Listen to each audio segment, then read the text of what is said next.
But it's also a freedom dance because you can go anywhere in the world and ask somebody to dance, whether it's clogging, it's tapping, it's line dance, it's soft shoe, waltz especially, partner dances, and you can communicate. You can say, I want to be your friend. You can say, this was so nice, pleasure, thank you. Yeah. I love you. Yeah, absolutely. Anything through your body motion. And dance actually brings out, you wouldn't believe how many people over the years, Brian, that they've come to our classes, and when you'd hold their hand, they were soaking wet. They were so scared to be there. But after working with them a little while, building up their confidence, letting them learn what dance, and then when they started going off stage and getting complimented, you know, those people you're working with, they're so nervous. Yeah. When you teach them some, and they go off stage and they get complicated, man, it ain't but a few weeks, they got dry hand syndrome. You know, they're not sweating anymore. They're proud. They've got some confidence. Yeah. And that's what dance, to me, that's what dance, see, my relationship with my father was pretty tough. Okay. Growing up. He taught me work and everything, but he was a hard man. Dance was my best friend. When I had a hard time, I'd go dance. My grandmother would watch me in my old collie. And for some reason, well, it was my Ritalin. It was my ADHD medicine. Okay. Actually, I'm the whole alphabet, not AD and HD. It's ABCD. Frontwards, backwards, sideways. Upside down and backward. But truly, dancing will affect every form of your life. When I go and see an 8th grade class at a school dance, and they're all standing in the corners, the guys, and the girls are in another corner, it breaks my heart. If I was there, I'd grab them and make them start dancing. They're going to have so much more fun. But down the road, it's going to build that confidence where somebody says, hey, I've got a new job open. They're not going to sit there and absolutely. wait.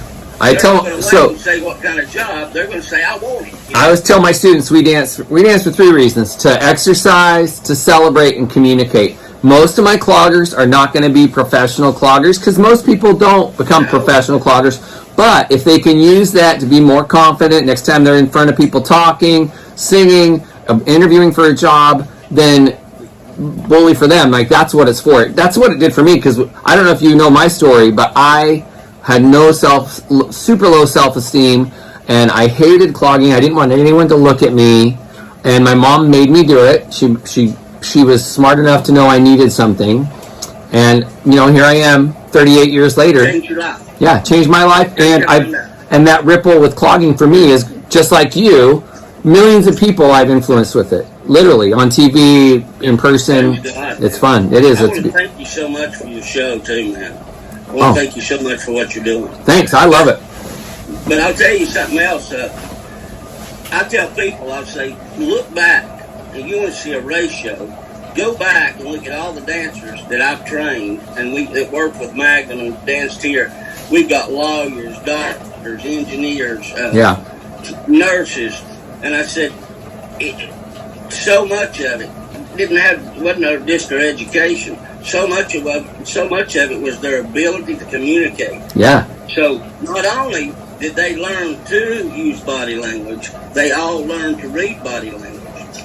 Yeah. And you know, see what that does when you're in the interview. You can read real quick how it's going, and you know whether to change gears a little bit. Yeah. But myself, dancing taught me in the 62 cruises. I'm not that old yet. We did 62 cruises, and all those years of competing and teaching dancing, I got a psychology degree, learning about families. I got a degree on marketing and management, and I wouldn't change anything about it. I think it's a blessing from God. You know, David danced in the Bible. You know, you hear about a lot of the old Baptist preachers say, oh, you better not dance. Well, David danced in the Bible, and God gave us this wonderful gift. And, you know, when we leave the stomping ground, I'll tell you a funny story. When people came, we'd try to get them all to dance with us.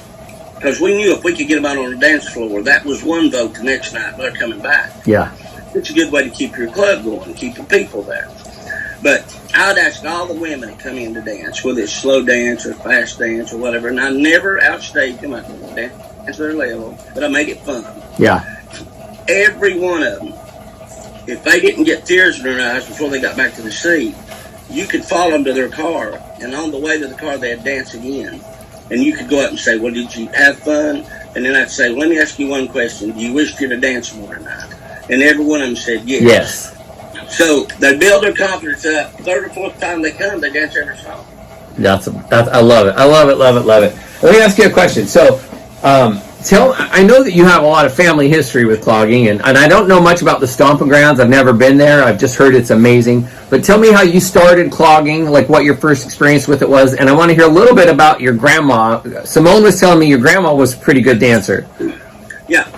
I actually started when I was about 4 years old.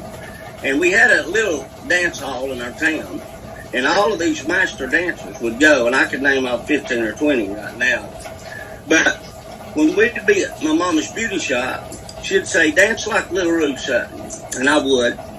She'd say, dance like Bobby, and I would. She'd say, dance like Leonard Sutton, and I would. She'd say, dance like your daddy, and I would. I'm talking about at 4 years old. I could mimic them. Yeah. Well, my grandmother had a country store.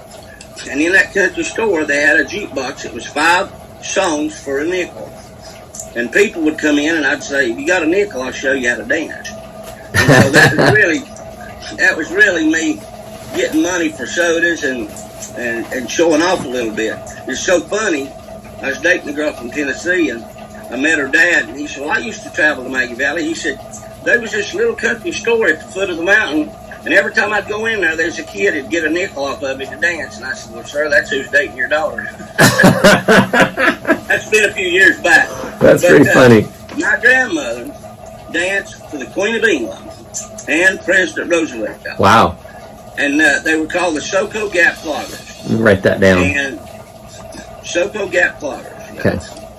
And the lead dancer for the Soco Gap Cloggers was Sam Queen. You need to look him up. Sam, how do you spell it? Sam Queen. Okay. Queen. Got it. Now Sam was a Burton Edwards before me. Okay. He was a man that had the foot. He had footwork. Cool. His dance team had formation work, and they were doing squares and sets. And he said, "We're doing no good. We're not winning." And he said, "Why don't we put our footwork in it from the buck dancing and flat footing?" And so they did, and they won everywhere they went. And that's really how square dancing got the footwork involved. Okay. Be sure to check out part 3 of my interview with Burton Edwards. I love this. I'm learning things about clogging I didn't know.